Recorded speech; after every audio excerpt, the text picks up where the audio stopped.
അസ്സലാമു വറഹ്മത്തുള്ളാഹി വബറകാതുഹു. പ്രിയപ്പെട്ടവരെ, നമ്മളിതിനു മുമ്പ് 3-4 വീഡിയോ ചെയ്തിട്ടുണ്ടായിരുന്നു. അപ്പോൾ പല ആളുകളും ചോദ്യപേപ്പറുകൾ ആവശ്യപ്പെട്ടിട്ടുണ്ടായിരുന്നു.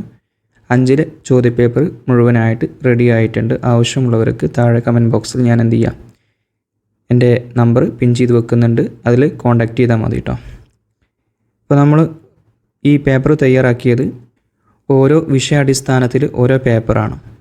അതായത് ഇപ്പോൾ പൊതുപരീക്ഷയ്ക്ക് സാധാരണ ഉണ്ടാവാറ് ഒരു പേപ്പർ, ഇപ്പോൾ ഉദാഹരണത്തിന് ഫിഖ് എടുക്കുകയാണെങ്കിൽ ഫിഖിൻ്റെ 2 വശത്തും ആ പേപ്പറിൻ്റെ 2 വശത്തും ചോദ്യങ്ങൾ വരുന്ന രീതിയിലാണ് ഫിഖ് പേപ്പർ ഉണ്ടാവുക.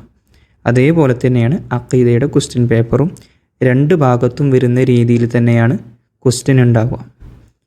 എന്നാൽ താരീഖ് അതുപോലെ അഖ്ലാഖ് ഇത് രണ്ടും ഒറ്റ വിഷയമായിട്ടാണ് പരിഗണിക്കുക. ഇത് രണ്ടും കൂടെ 100 മാർക്ക്.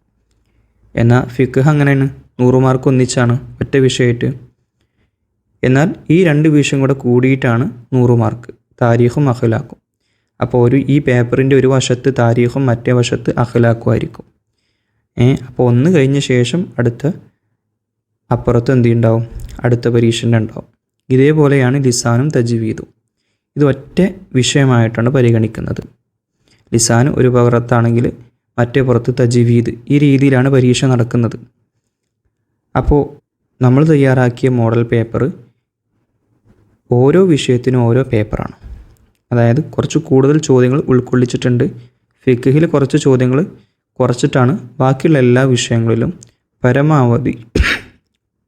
പരമാവധി ചോദ്യങ്ങൾ ഉൾക്കൊള്ളിച്ചിട്ടുണ്ട്.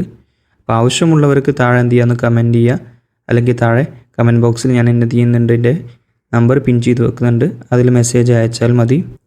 റിവാലുവേഷനൊക്കെ കഴിഞ്ഞ ശേഷം നിങ്ങൾക്ക് പ്രിൻ്റ് എടുത്തിട്ട് അത് കുട്ടികൾക്ക് തന്നെ പരീക്ഷ നടത്താം, വീട്ടിൽ വെച്ചുകൊണ്ട് തന്നെ പരീക്ഷ നടത്താം. അസ്സലാമു അലൈക്കും വറഹ്മത്തുള്ളാഹി വബറകാതുഹു.